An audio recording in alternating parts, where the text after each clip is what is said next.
Hello everyone, welcome back to my channel. In the previous lectures, we have discussed about the determinants of personality और factors influencing the personality, है ना.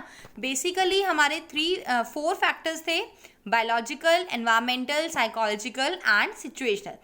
First three factors हम discuss कर चुके हैं part 1, part 2 and part 3 में. आज का जो lecture है that will be our part number 4.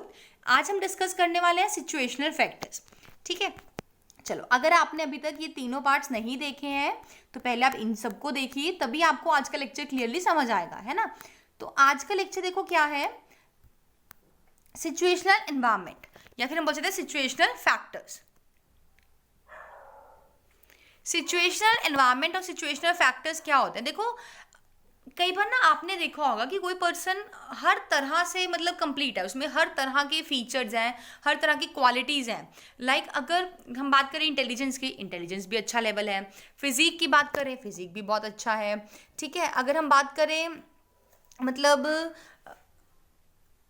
Culture, उसका कल्चर भी पॉजिटिव मैनर में है, रहता भी बहुत अच्छे एनवायरनमेंट में, फैमिली बैकग्राउंड भी अच्छा है, स्कूलिंग भी बहुत अच्छी है.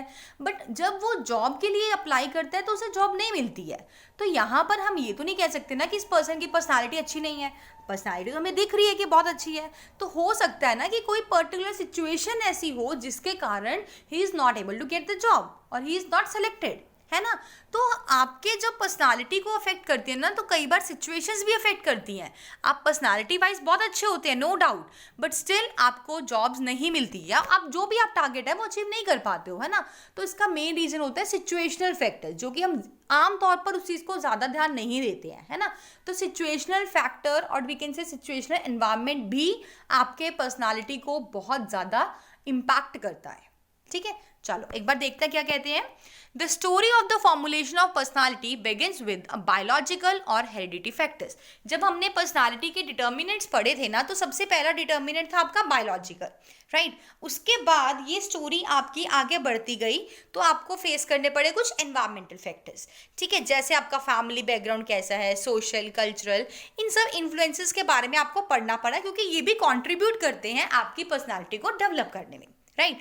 आफ्टर दैट हमारे पास कुछ आए थे साइकोलॉजिकल फैक्टर्स, जिसमें हमने क्या क्या पढ़ा था, मेंटल स्टेट क्या है, आपका एटीट्यूड क्या है, विल पावर, मोटिवेशन, ये सब हमने डिस्कस किया.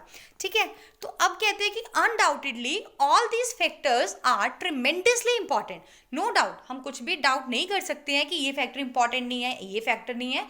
हर एक एक फैक्टर आपके लिए इंपॉर्टेंट है, but the most important of all the factors happens to be the situation.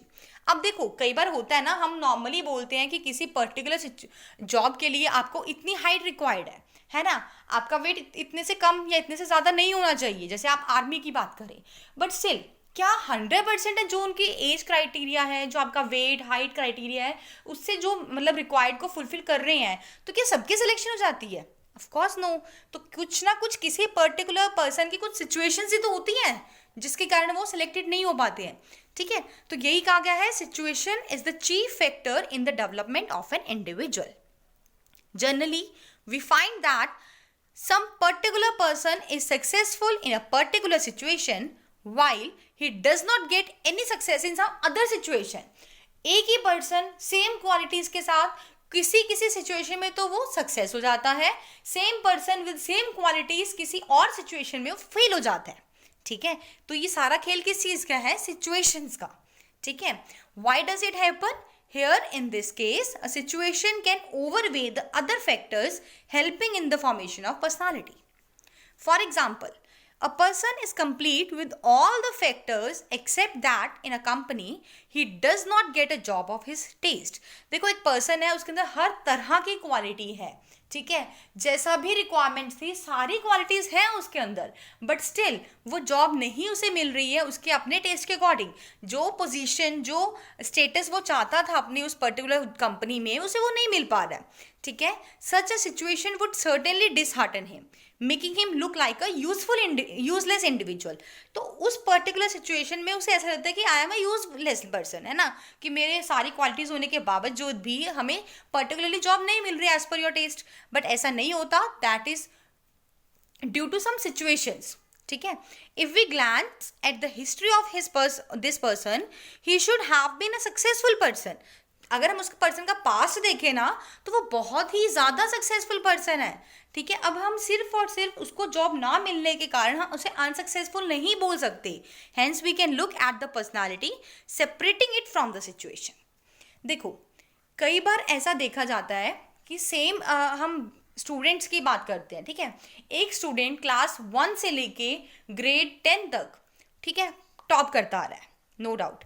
But जब वो +1 में पहुंचता है तो उसका मतलब पोजीशन टॉप 1 से लेकर, आई थिंक आप सपोज मान लो कि टॉप 3 पे आ गया वो, ठीक है। तो अब ऐसा तो नहीं है ना कि उसका इंटेलिजेंस लेवल कम हो गया है, ऐसा तो नहीं है कि वो जो भी उसकी क्वालिटीज वो खत्म हो गया। हो सकता है ना कोई ऐसी सिचुएशन हो, क्या पता वो बीमार हो गया हो, वो अपना जो डेडिकेटेड टाइम देता था पहले स्टडीज को वो अब ना दे पा रहा हो, तो कुछ भी हो सकता है ना। या उसके कोई हैंड में चोट लगी है, कोई इंजरी हुई है जिसका कारण वो प्रॉपरली स्पीड में नहीं लिख पा रहा था, ठीक है। तो ये कई बार जो भी हमने अभी तक फैक्टर्स पढ़े हैं ना, उनके अलावा मतलब वो सारे फैक्टर्स होने के बावजूद आपकी कई बार पर्सनालिटी वीक शो होती है। Reason behind is your situation, ठीक है। आई होप आपको आज का लेक्चर समझ आ गया होगा। तो ये आज कंप्लीट हो गया आपका डिटर्मिनेंट्स। 4 पार्ट्स में हमने डिस्कस किया है। फर्स्ट पार्ट में हमने डिस्कस किया था बायोलॉजिकल फैक्टर्स कौन से होते हैं, सेकंड पार्ट में डिस्कस किया है एनवायरमेंटल फैक्टर्स कौन कौन से हैं, और थर्ड पार्ट में डिस्कस किया है psychological factors, and today's lecture fourth part that is situational factors. I hope you like this video. Thanks and have a wonderful day.